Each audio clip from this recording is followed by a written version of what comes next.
अस्सलाम वालेकुम dear students. आज के इस वीडियो लेक्चर में हम ऑर्गेनिक केमिस्ट्री के बहुत ही इंपॉर्टेंट टॉपिक को डिस्कस करने वाले हैं, that is known as isomerism. ठीक है, आइसोमेरिज्म आप लोग क्लास 10th में भी पढ़ के आए हुए हैं।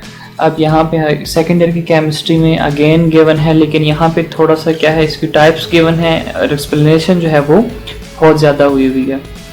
वीडियो स्टार्ट करने से पहले मेरी आप सबसे रिक्वेस्ट है कि अगर आपको मेरी वीडियोस अच्छी लगती हैं, अगर आपको लगता है कि आप इससे कोई ना कोई इन्फॉर्मेशन गेन कर रहे हैं, तो आप सबसे मेरी रिक्वेस्ट है कि आप मेरी वीडियो को लाइक, सब्सक्राइब और अपने फ्रेंड्स के साथ शेयर ज़रूर करें। सो स्टार्ट करते हैं वीडियो को।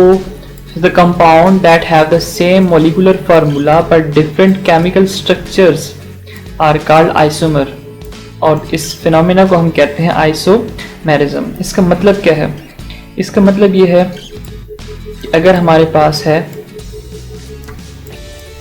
ब्यूटेन, ठीक है, ब्यूटेन क्या होता है? जिसके अंदर 4 कार्बन एटम्स होते हैं, ठीक है, और ये जो आपके पास साइड लाइन में लगा रहा हूँ ना बॉन्ड्स, इट मीन्स कि इनके साथ क्या है, हाइड्रोजन जो है वो अटैच्ड है, आपने हाइड्रोजन अटैच कर लेने हैं। इसी तरह इसी जो हमारे पास ब्यूटेन है ना, इसको हम ऐसे भी लिख सकते हैं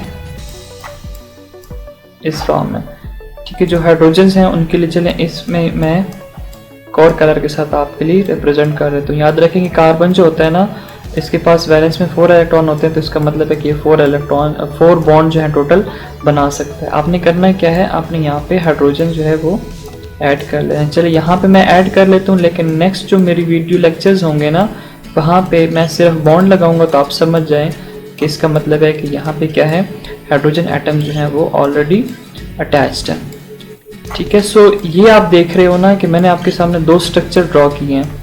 ये दोनों किस चीज़ के लिए हैं? दोनों ब्यूटेन के लिए। अगर आप दोनों के अंदर कार्बन काउंट आउट करते हो, सो कार्बन कितने हैं इसके अंदर? 1 2 3 4 इसके अंदर कार्बन है। हाइड्रोजन काउंट आउट करते हैं, सो 1 2 3 4 5 6 7 8 9 एंड देन 10।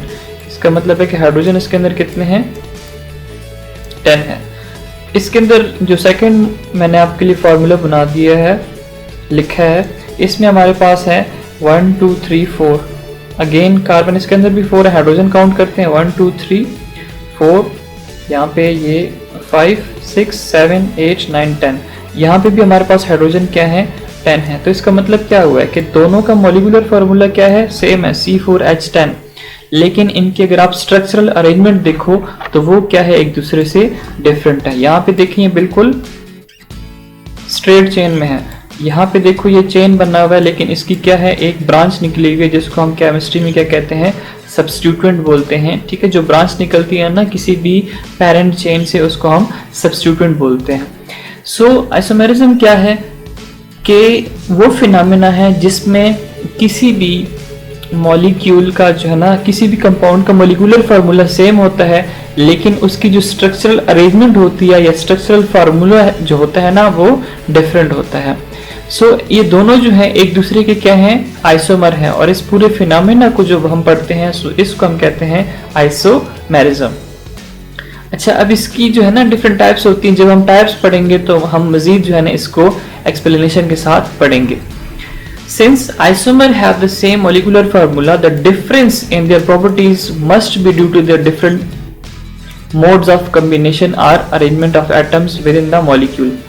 अच्छा, molecular जब हम आइसोमर्स पढ़ते हैं तो आइसोमर्स का मॉलिक्यूलर फार्मूला क्या होता है? सेम होता है। लेकिन अगर इन आइसोमर में डिफरेंस आता है, ठीक है, इनकी प्रॉपर्टीज एक दूसरे से क्या होती हैं? डिफरेंट होती हैं। तो उसकी वजह क्या होती है? उसकी वजह यह है कि इनके अंदर जो कॉम्बिनेशन होती है या अरेंजमेंट जो होती है एटम्स की, वो एक दूसरे से क्या होती है? डिफरेंट होती है। जब अरेंजमेंट डिफरेंट है, इनका मॉलिक्यूलर स्ट्रक्चर डिफरेंट है, तो इसका मतलब है कि इसकी वजह से इनकी जो प्रॉपर्टीज होती हैं वो भी एक दूसरे से क्या होती हैं? डिफरेंट होती हैं। याद रखें कि केमिस्ट्री में हमारे पास 2 टाइप के आइसोमेरिज्म है। एक को हम कहते हैं स्ट्रक्चरल आइसोमेरिज्म और दूसरे को हम कहते हैं स्टीरियो आइसोमेरिज्म। इसका इंट्रो पढ़ लेते हैं कि इसमें क्या लिखता है बुक। स्ट्रक्चरल आइसोमेरिज्म जो है ना, when the isomerism is due to the difference in the arrangement of atoms within the molecule without any reference to space. याद रखें कि इन दोनों आइसोमर में जो बेसिक डिफरेंस है ना, वो ये जो वर्ड यूज हुआ है स्पेस, ठीक है। इस आइसोमेरिज्म में क्या होता है कि मॉलिक्यूलर फार्मूला जो है ना कंपाउंड का वो सेम होता है, लेकिन जो स्ट्रक्चर होता है उनका वो क्या होता है, वो डिफरेंट होता है। ठीक है, एटम्स जो है वो सेम रहते हैं, लेकिन उन एटम्स की जो अरेंजमेंट होती है वो एक दूसरे से क्या होती है, डिफरेंट होती है। जैसे मैंने आपको यहाँ पे ब्यूटेन की एग्जांपल दे दी है कि 4 कार्बन है, दोनों के अंदर 10 हाइड्रोजन है, लेकिन इनकी जो अरेंजमेंट है वो क्या हुई है, डिफरेंट है। यहाँ पे हम स्पेस की बात नहीं करते, 3 डायमेंशनल जो अरेंजमेंट है उसकी बात नहीं करते। The phenomena is called structural isomerism. In other words, structural isomers are compounds that have same molecular formula but different structural formula. So ये वही again दोबारा से उसको रिपीट किया गया है कि ऐसे कंपाउंड जिनका मॉलिक्यूलर फार्मूला तो सेम होता है, लेकिन उनका जो स्ट्रक्चरल फार्मूला होता है वो एक दूसरे से डिफरेंट होता है। इस आइसोमेरिज्म को हम क्या कहते हैं, स्ट्रक्चरल आइसोमेरिज्म। अब जब स्ट्रक्चरल आइसोमेरिज्म हमने पढ़ लिया, हमें समझ आ गई, तो इसके हमारे पास डिफरेंट टाइप्स होती हैं। एक होती है चेन आइसोमेरिज्म, दूसरी होती है position isomerism, third one is functional group isomerism, fourth जो होती है that is metamerism, and fifth one is tautomerism. अब ये जो इसकी टाइप्स हैं, ठीक है, इसको हम one by one next video में डिस्कस करेंगे। नेक्स्ट जो हमारे पास है दैट इज स्टीरियो आइसोमर या स्टीरियो आइसोमेरिज्म। स्टीरियो आइसोमेरिज्म में हम बात करते हैं किस चीज की, स्पेस की। ठीक है, जो एटम के साथ एक एटम है, ठीक है, उसके साथ बाकी एटम लगे हुए हैं या ग्रुप ऑफ एटम लगे हुए हैं, उनकी जो स्पेस के अंदर अरेंजमेंट कैसी हुई हुई है उसको हम क्या कहते हैं, that is known as stereo isomerism. इसको पढ़ने से पहले मैं आपको एक एग्जांपल दे देता हूँ। फॉर एग्जांपल हमारे पास ये क्या है, this is known as alkene, ठीक है, जिसमें डबल बॉन्ड होता है। लेट्स से यहाँ पे क्या है हमारे पास, इसके साथ हाइड्रोजन अटैच्ड है, और यहाँ पे इसके साथ क्या अटैच कर दो, एक मिथाइल ग्रुप अटैच कर दो, CH3 is known as methyl group. अच्छा, अब इसका हम एक और जो है ना आइसोमर लिखते हैं, फिर मैं आपको मजीद इसकी जो डेफिनेशंस वगैरह है वो भी समझा दूंगा कि इसका मतलब क्या है।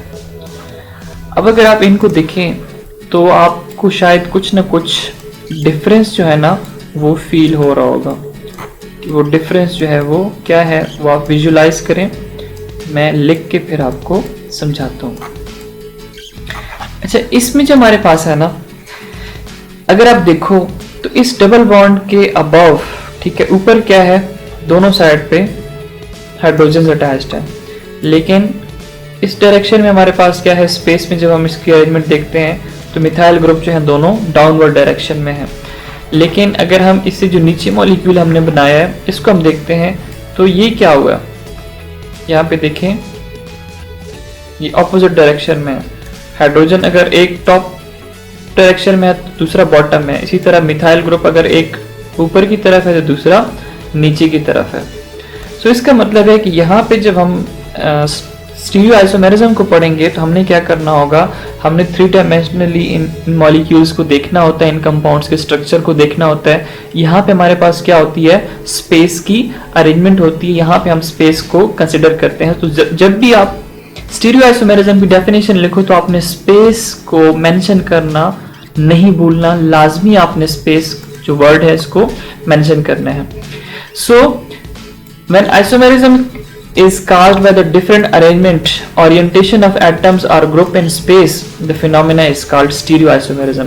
अच्छा, अगर इसमें आप देखो ना तो इसमें भी क्या है, आपके पास कार्बन नंबर जो है वो सेम है, हाइड्रोजन नंबर भी सेम है। इसका मतलब है कि मॉलिक्यूलर फार्मूला यहाँ पे भी क्या है, सेम है, लेकिन इनकी जो अरेंजमेंट है स्पेस में वो एक दूसरे से क्या है, डिफरेंट है। सो ऐसे आइसोमर या ऐसा जो फिनोमेना है इस को हम कहते हैं स्टीरियो आइसोमेरिज्म। आई रिपीट कि यहाँ पे आपने जो स्पेस का वर्ड है ये लाजमी मेंशन करना होता है।